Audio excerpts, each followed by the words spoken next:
Hi, and welcome to the Lesson 1 video. Each week I'm going to do a short video that highlights something important from the chapters that you are reading. Today we're going to look at something from Chapter 1. It's in Section 1.2 of your book, and it talks about the many different types of communication processes.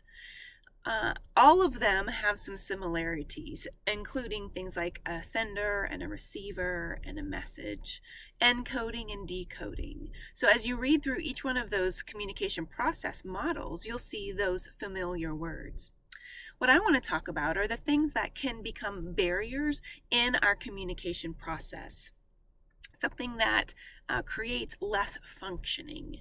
And there's three things I want to talk about. 1 and 2 are noise, and 3 is standpoint. So when we talk about noise, there's internal noise and external noise.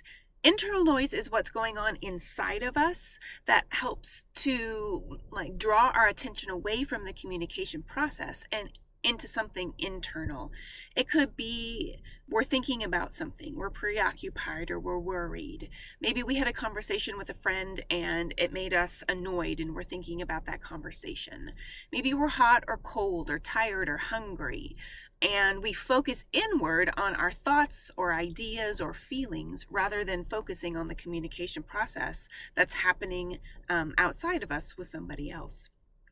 We can also have external noise, and this is something that's going on outside of us that creates a barrier. So it could be the phone ringing, or getting a text message, or the television, or someone's yelling and you can't hear. So it's something that is outside of us that distracts us and takes our focus away from the communication process and on to whatever that stimuli is that's grabbing our attention. The third thing I want to talk about is standpoint theory.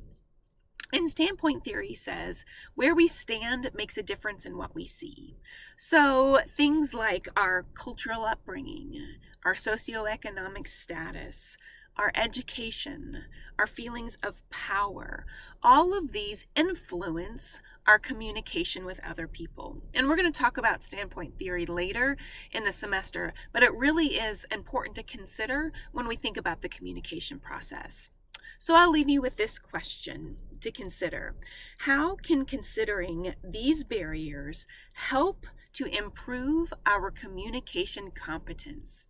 This week you'll be doing a discussion board about communication competence, and this is a good question to consider when we're looking at our own communication competence. So have a good week, and we'll see you next week for our second video.